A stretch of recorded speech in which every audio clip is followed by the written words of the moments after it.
এবার আমরা চলে যাব পশু সম্পদের জাকাতের ব্যাপারে, অর্থাৎ প্রাণী সম্পদের জাকাত। কারণ আমাদের অনেকেই বিভিন্ন ধরনের পশু, গবাদি পশু এগুলো লালন পালন করে থাকেন। এই গবাদি পশুর ক্ষেত্রে জাকাত কি হবে বা জাকাতের বিধান কি হবে, আমরা এ পর্যায়ে এই ব্যাপারে কথা বলবো ইনশাআল্লাহ। পশু সম্পদের জাকাতের ব্যাপারে কয়েকটি শর্ত আছে, বা প্রাণী সম্পদের যে জাকাতের বিধান সেক্ষেত্রে কয়েকটি শর্ত আছে। প্রথম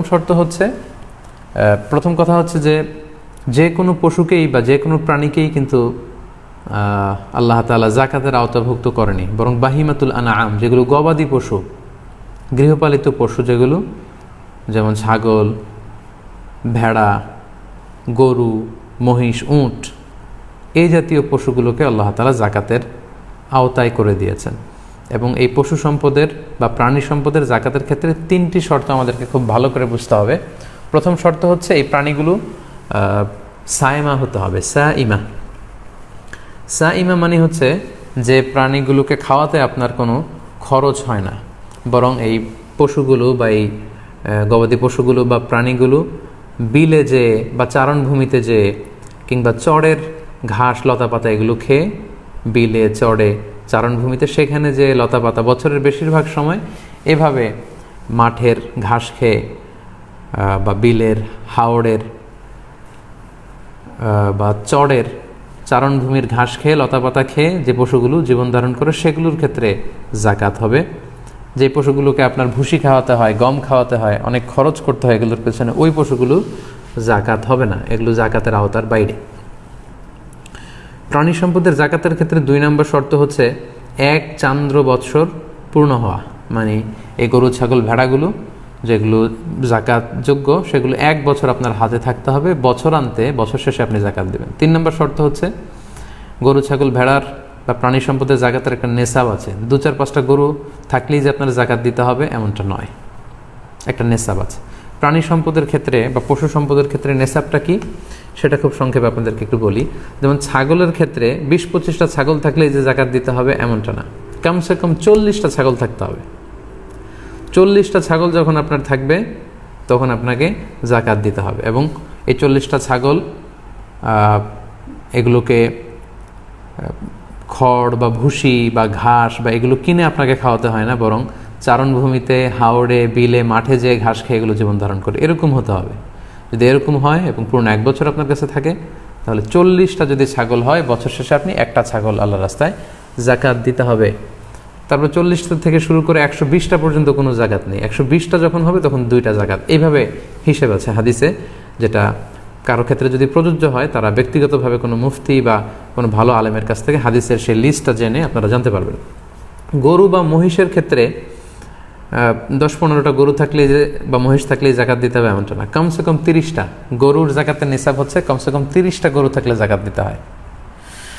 উটের জাকাতের নিসাব হচ্ছে কমসে কম 5টা ওট, 2টা 3টা 4টা থাকলেও হবে না। 5টা ওট যদি 1 বছর থাকে এবং এগুলোকে খাওয়াতে খরচ হয় না, বরং মাঠের ঘাস খেয়ে এগুলো জীবন ধারণ করে, এই ওটগুলোর ক্ষেত্রে আপনাকে জাকাত দিতে হবে। 1 বছর থাকলে 5টা ওটের কারণে একটা ছাগল জাকাত দিতে হবে। তো হাদিসে আল্লাহর হাবিব সাল্লাল্লাহু আলাইহি ওয়াসাল্লাম বিস্তারিত বলেছেন যে 100টা উট হলে কত হবে, 200টা হলে কত হবে, 100টা গরু হলে কত হবে, এটার একটা লিস্ট আছে। তো আজকের এই লাইভটাকে আমি খুব লম্বা করব না, কারণ এগুলো নিয়ে আলোচনা করলে লাইভের লেন্থটা অনেক বড় হয়ে যাবে। তাই একটা ইন জেনারেল আপনাদের ধারণা দিয়ে রাখলাম যে 40টার নিচে ছাগল হলে জাকাত দেওয়া লাগে না, গরু বা মহিষ 30টার নিচে হলে জাকাত দেওয়া লাগে না, উট 5টার নিচে হলে জাকাত দেওয়া লাগে না। এবং সেক্ষেত্রে আমরা বলেছি যে এটা সায়েমা হতে হবে, অর্থাৎ বনে বাদাড়ে কিংবা চারণভূমিতে, হাওড়ে, বিলে, মাঠের ঘাস খেয়ে এটা জীবন ধারণ করে, এটার পেছনে খরচ নেই, 1 বছর থাকতে হবে এবং নিসাব পরিমাণ হলে তখন জাকাত দিতে হবে।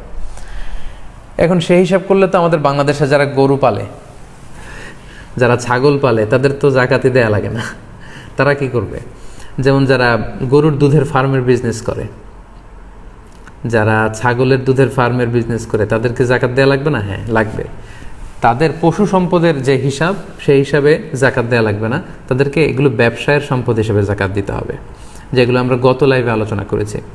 যেমন যারা ছাগলের দুধের ফার্ম আছে, গরুর দুধের ফার্ম আছে, তাদেরটা এই জাকাতের আওতাভুক্ত হবে না, কারণ এগুলো সায়মা নয়, এগুলো বিলে হাওড়ে মাঠের ঘাস খেয়ে থাকছে না, এগুলোর পেছনে অস্ট্রেলিয়ান গাভীগুলোর পেছনে অনেক খরচ। সো এই গরুগুলোর উপর কোনো জাকাত নেই, বরং এগুলোর দুধ দিয়ে যে বিজনেস করা হচ্ছে সেগুলোর উপর জাকাত। অর্থাৎ এই গরুর দুধ বিক্রি করে যে টাকা আপনি পাচ্ছেন, এই টাকাগুলোর উপর জাকাত আসবে। আপনি যেদিন জাকাতের হিসেব করতে বসবেন, ওই দিন এই টাকাগুলোর উপর আপনি জাকাতের হিসেব করবেন। এবং এমন যদি হয় যে প্রতিদিন 500 কেজি, 500 লিটার বা 600 লিটার দুধ আপনি বিক্রি করেন, যেদিন আপনি জাকাতের হিসাব করবেন, ওই 600 লিটার দুধ যদি রেডি টু সেল, বিক্রির জন্য রেডি থাকে, দাম কত হবে, দামটা আপনি জাকাতের জন্য হিসাব করবেন। এবং প্রতি মাসেই আপনি এখান থেকে প্রফিট করে যে প্রফিটগুলো আপনার কাছে টাকা হিসেবে থাকে, ক্যাশ টাকা বা ব্যাংকে থাকে, এই হিসাবটা আপনি জাকাত যেদিন হিসাব করবেন সেদিন করবেন।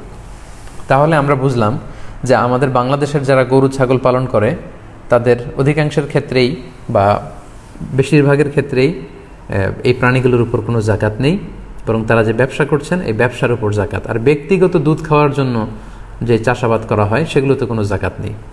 তাহলে যে পোলট্রি শিল্প আছে, পোলট্রির ব্যবসা বা ব্রয়লারের ব্যবসা, গরু ছাগলের দুধ উৎপাদনের ফার্ম কিংবা মাছের ঘের, এগুলোর ক্ষেত্রে ইন্ডিভিজুয়ালি এগুলোর উপর জাকাত হবে না, বরং এগুলো যে ব্যবসায়ী পণ্য, উরুদুত্তি যারা, এগুলোর ব্যবসা পণ্য হিসেবে এগুলো জাকাতযোগ্য হবে।